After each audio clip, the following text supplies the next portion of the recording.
Hey everyone, back again. We're going to continue on with volume 2 of Capital now, starting with part 2. And here I'm going to cover the first half of part 2 titled The Turnover of Capital. The next episode I'm doing the second half of the Turnover of Capital. And then in the fourth part that I do here, I'm going to do the final part of Capital. So here, before jumping into it, if you want to follow me anywhere other than here, you can find me on Instagram at theory_and_philosophy. If you're new here, what are you doing here? Go and check out the first episode first. But if you happen to be new, hi, I'm David. I try to explain philosophical texts and ideas in a way that make them accessible to you. So if you're new, like, share, subscribe. Go check out my channel. I have like almost 300 videos up there if you're interested in that, or it's podcast form, or maybe like 250. I don't know, a lot. And subscribe because I release videos every single week, and that's obviously cool. If you found this on YouTube, you're going to be able to find it in podcast form where there shouldn't be any ads, or if you found this in podcast form, you're going to be able to find me on YouTube where I sometimes release videos, which is cool as well. So if you want to help me out do all those things, you can help me out monetarily via Patreon or PayPal, but obviously no pressure. Links for that is in the description. And yeah, let's jump into the first half of part 2, the turnover of capital. So the turnover time in capital of any capital is the production time that we covered last week plus the circulation time. So between the time that production starts and that production has ended in the form of money or in the form of commodity valorized, which has then been put back into production, then the cycle has completed, and that has completed one total turnover time. Or in other words, it is the time between the beginning of one cycle to the beginning of the next. So for example, if the turnover time is 3 months, it takes 3 months for the capitalist to earn their money back plus the surplus value that they have extracted from workers. Now, in order to proceed by thinking about turnover time, we have to consider the two forms of capital in the circulation process, and that is constant and variable capital. Now, this was a source of a lot of confusion for me because I thought that these two elements of capital, or these two forms of capital, were very easy to understand. Constant capital refers to machines, buildings, anything that you just buy once and then will last a long time.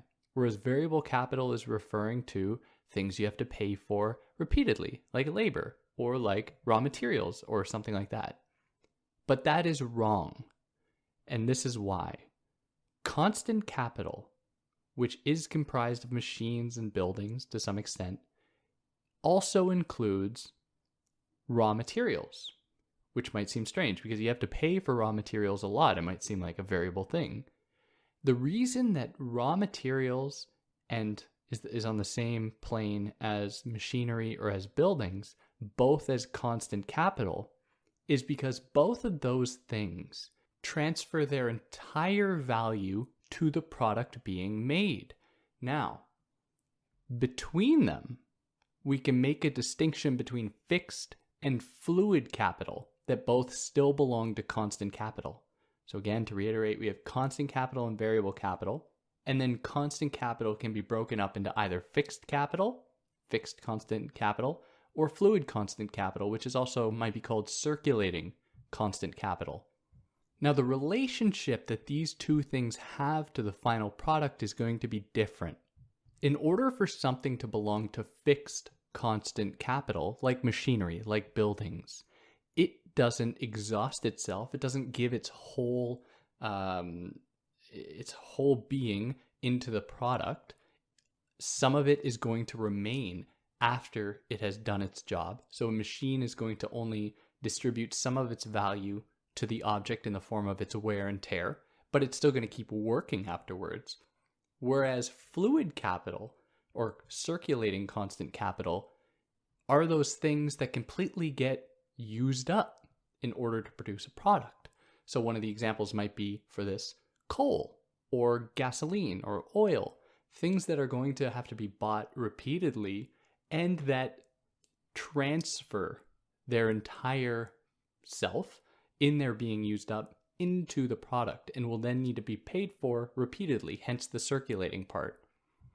Now, what is similar between fluid or circulating and fixed capital is that they're transferring their value to the product. It's just that the rate at which that happens between them is different.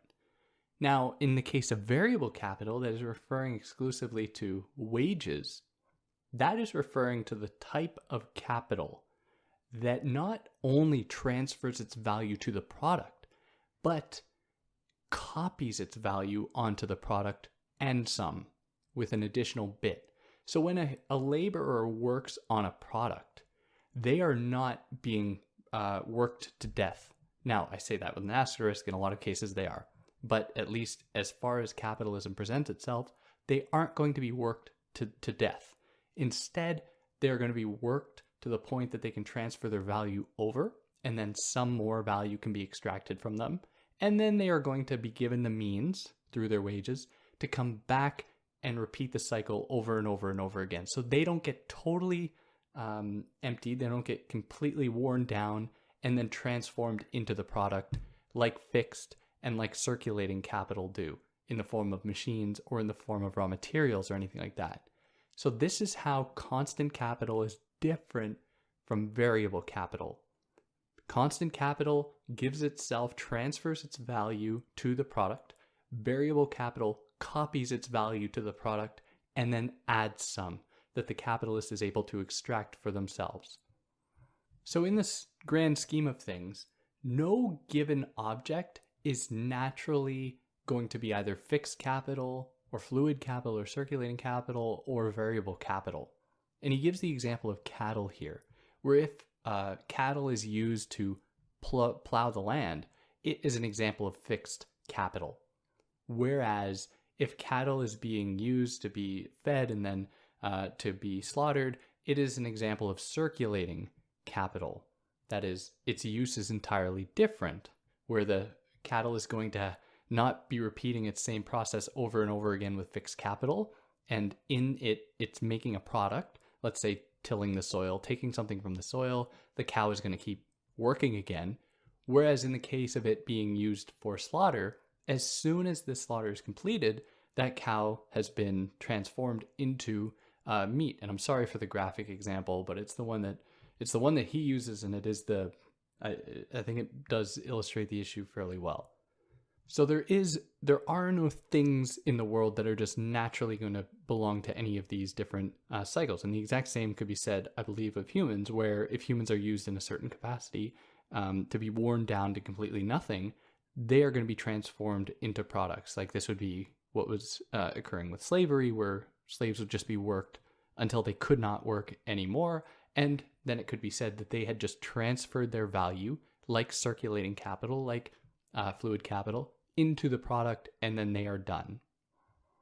And again, this is very grim, but it does reflect the reality of the history of exploitation. Now, in the case of cattle, it also shows that duration, so the amount of time, is not going to necessarily determine whether something belongs to fixed capital or circulating capital within constant capital. That is to say that it's going to still take many years to raise a cow to the point of it being ready for to be turned into meat. And again, to the vegans, vegetarians out there, I'm sorry for the example. Now, if you're a clever person and you've been listening to this, and I just said that duration doesn't make a difference, then what that reveals is that the distinction between fixed capital and fluid capital or circulating capital is a spectrum, because nothing is going to last forever. Eventually, a machine, eventually the cattle that are used for tilling the soil or plowing the soil are going to be completely worn out. And so in that case, they resemble circulating capital in that way. So it's important to think of it as more of a spectrum.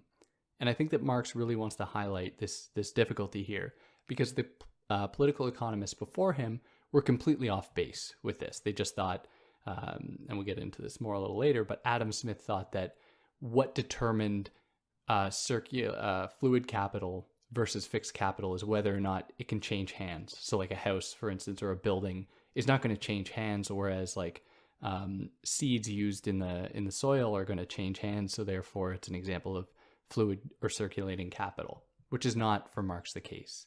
Again, the distinction is between how those objects distribute their value and transfer their value to the end product. Now, depending on where you read about this, variable capital might also be distributed or broken into either fixed or circulating variable capital, where fixed variable capital is going to be like long-term salaries given to people, whereas circulating variable capital is going to be like wages for individual people, individual laborers that are probably going to be paid every week, every 2 weeks, whatever. Now, we don't really get that distinction in Marx, probably because at the time, this thing of like long-term salaries and benefits didn't really exist for laborers. So he may not have had that conception. And at that time too, of course, the distinction between capitalists and workers was much clearer. It was very obvious where one was working for a wage and just living essentially hand to mouth, while the other was earning a great deal of profit and able to use their money in myriad ways, in many different ways. So I'm just putting that out there because it's possible you may read somewhere that variable capital can also be broken up into fixed or circulating capital, but we don't really get that in Marx. I say that, but then I'll go and read the third volume and then he will have explained it there. Who knows? I haven't actually read that yet. So if there's a change, I'll definitely correct myself. But anyways, for now.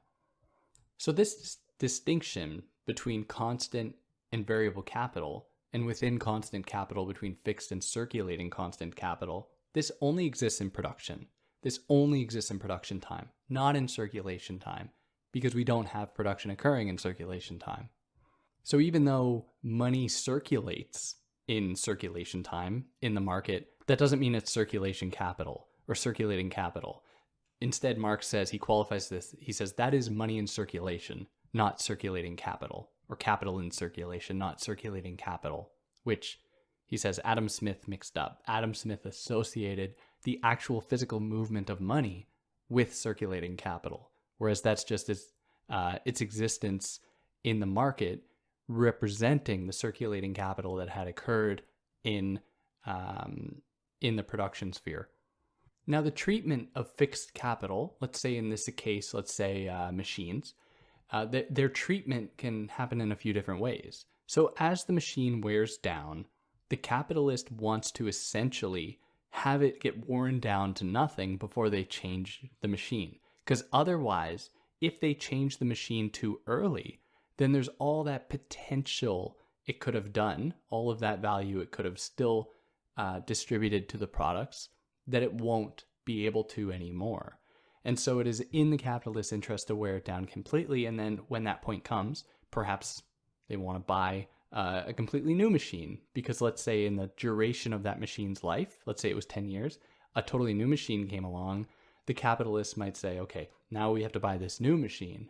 But of course, certain factors are going to have to be considered here. Maybe the new machine is going to be such a radical development that it's going to make more sense for them to change their current machines for the new machines, just because it'll present such an improvement that they can forget about the lost value of that initial machine.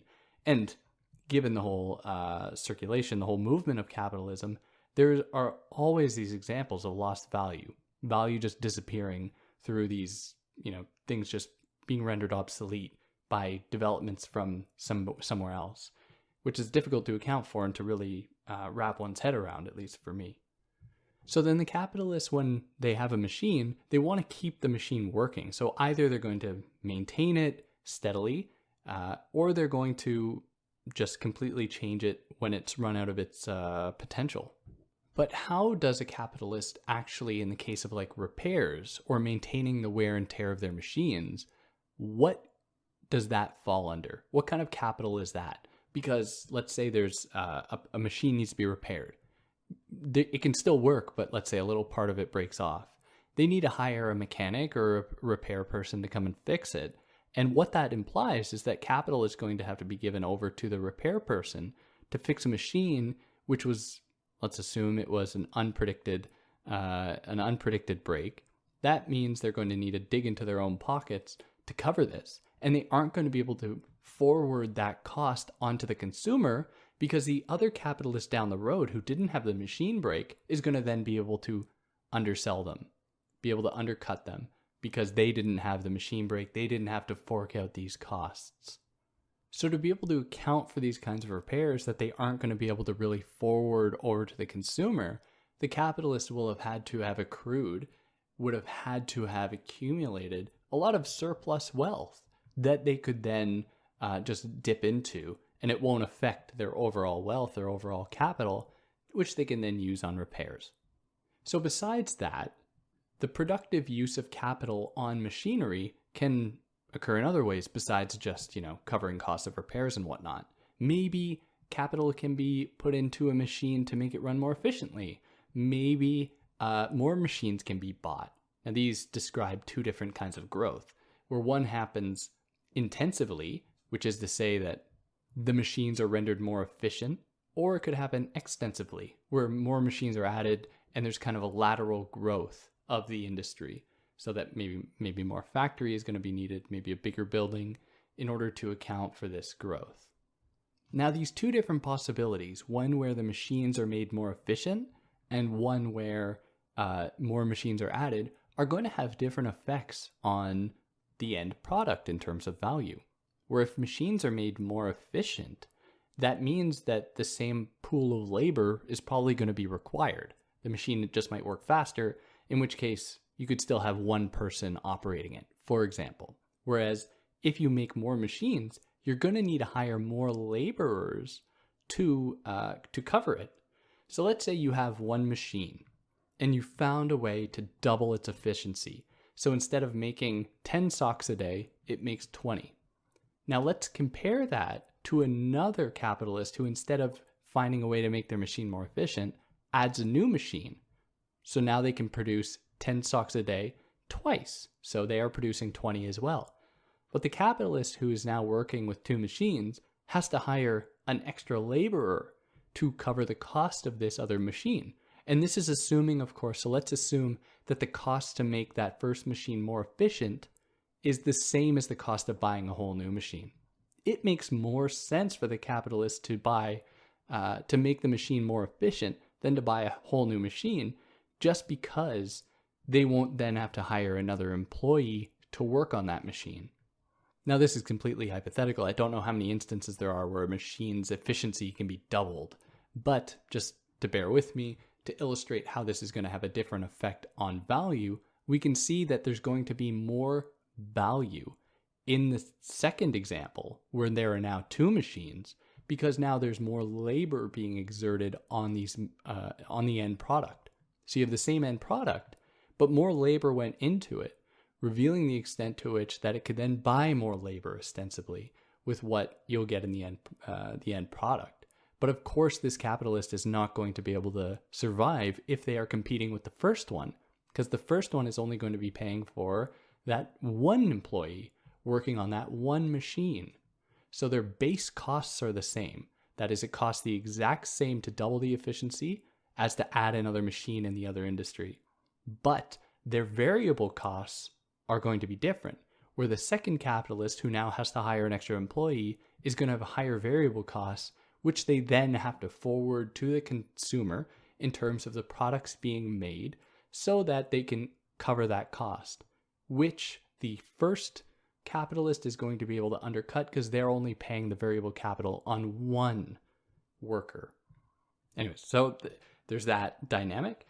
Then he also says how rent paid by the capitalist to the landowner, would fall under fixed capital. It is what would be immediately forwarded to forwarded to the product in terms of the cost of rent. So a good capitalist is going to say, okay, it costs me $100 a month for rent, so therefore I need to make sure that the cost of my products are going to cover that at the end of every month.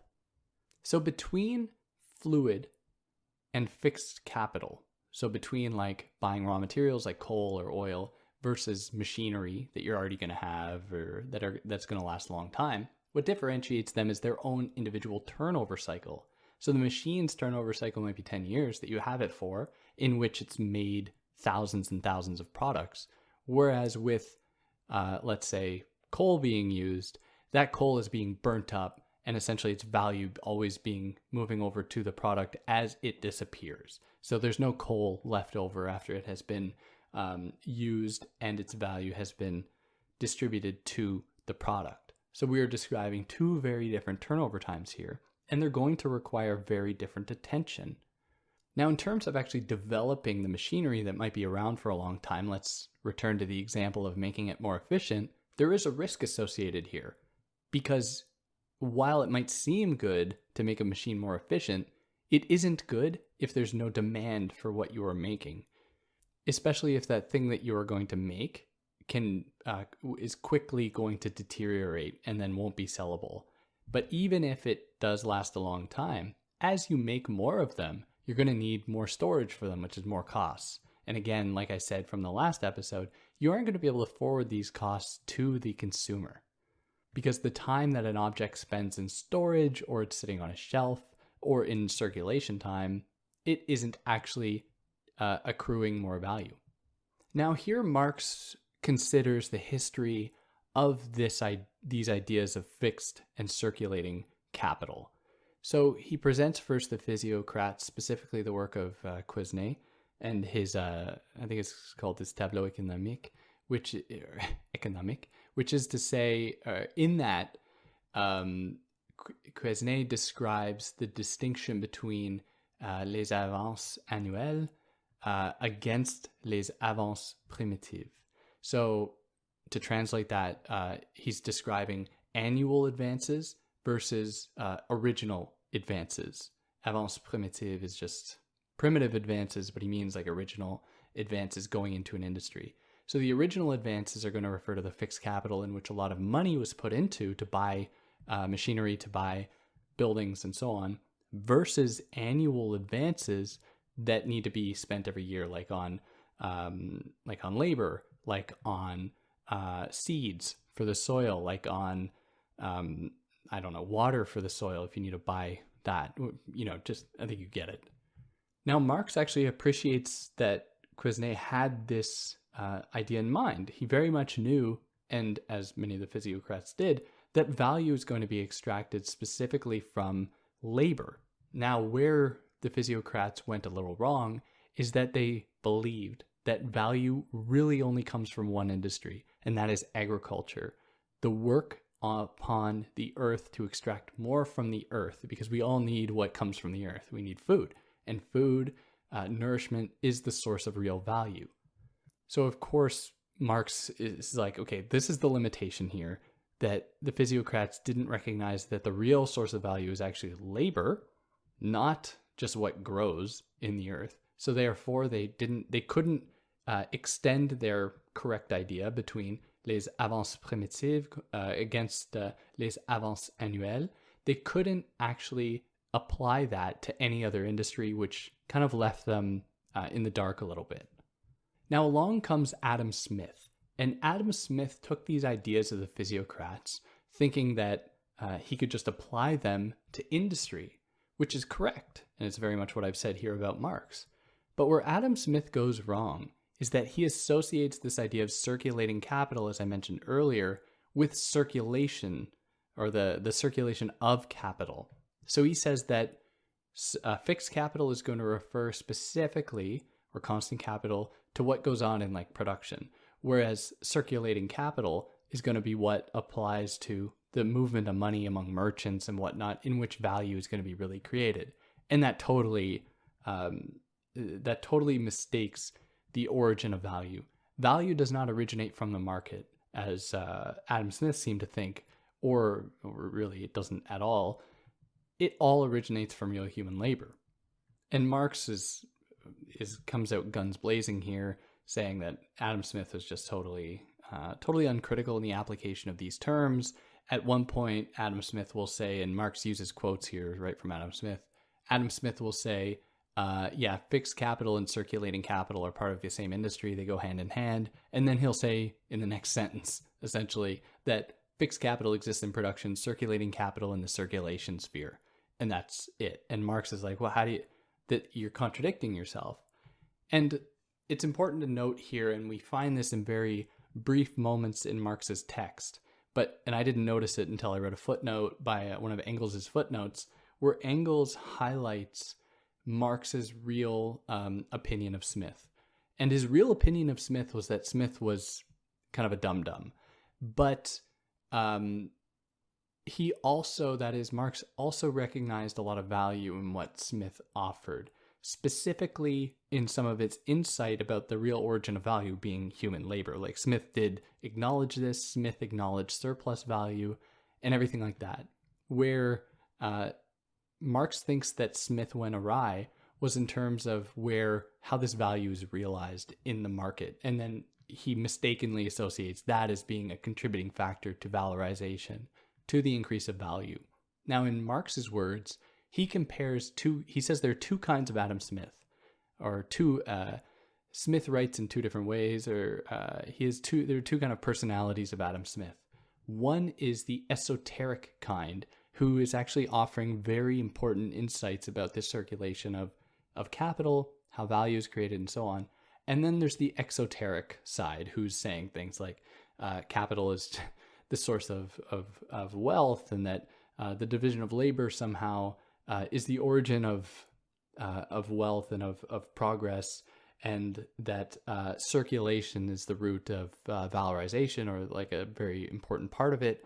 So you have these two sides of Adam Smith, and Marx is very much aware that there's a lot to take from Adam Smith, but that it needs to be taken very carefully, because it's very seductive, the things that Adam Smith offers, without carefully interrogating them. So one example that Smith gives is the case of copper mining, and Marx picks up on this. So if we follow Smith on his line of thought that fixed capital occurs in production and circulating capital exists only in the market, he gives the example of mining, and Marx, like I said, Marx picks up on this. So in the case of copper mining, we don't actually have raw materials necessarily going into copper mining. We have workers finding stuff in the ground. They're, in a very simplistic way to think about mining. And what that means then is that no value in a strict industrial sense is being transferred to that product. That product is sought out and it already exists. It just needs to be unearthed. So in that example, according to Smith then, because that value is only going to circulate within the economy, then copper mining doesn't actually have any circulating capital applied to it, because no value is going to be transferred to it. Whereas Marx is very much aware that it doesn't have anything to do with like the physical mobility of the thing and how it's going to attain value in the market. Instead, it is how the thing is procured. Could be through mining, it could be through production, and how the constituent components of production are going to act differently on that thing's value. So the real human labor is the variable capital that is going to affect the cost of the thing. So if it's a particularly difficult mine to mine, then it's going to cost more, or that gold or copper or whatever is going to fetch for more money in the market because of the difficulty presented to the real human labor. And additionally, Smith seemed to think that if an object physically couldn't move, then therefore it was fixed capital, like a house, or like machines that were too big to move, and so on. And there are all of these strange misconceptions in Smith's work that Marx just steadily picks through and demonstrates how they are untenable. They don't really hold up well to scrutiny. Now, in terms of labor, Smith is interesting because he, on the one hand, acknowledges that labor is a site for variable capital. But he continues the process to say that, well, the only way that this value is going to be realized, that is, in the cost that is paid to them in the form of wages to the laborers, is what they're going to buy to keep them alive. So the real site of the variable capital is not the worker themselves and the labor they put in, but rather the means of subsistence that their variable capital that is forwarded to the worker, that will eventually buy. So the end point is what the variable capital is realized in, and that is the food. And Marx is like, no, of course, this is totally wrong. It is the labor itself. It is the labor power of the workers and that capital that is applied to covering those costs. So now, moving from Adam Smith, Marx takes aim at David Ricardo. And it's funny, in the preface, I don't think I mentioned this last episode, but in the preface, I think it was Engels was mocking the Ricardian school of economics because it doesn't exist. It is totally founded upon nothing. It did not last at all, and Marx really demonstrates his disdain for this school of economics here.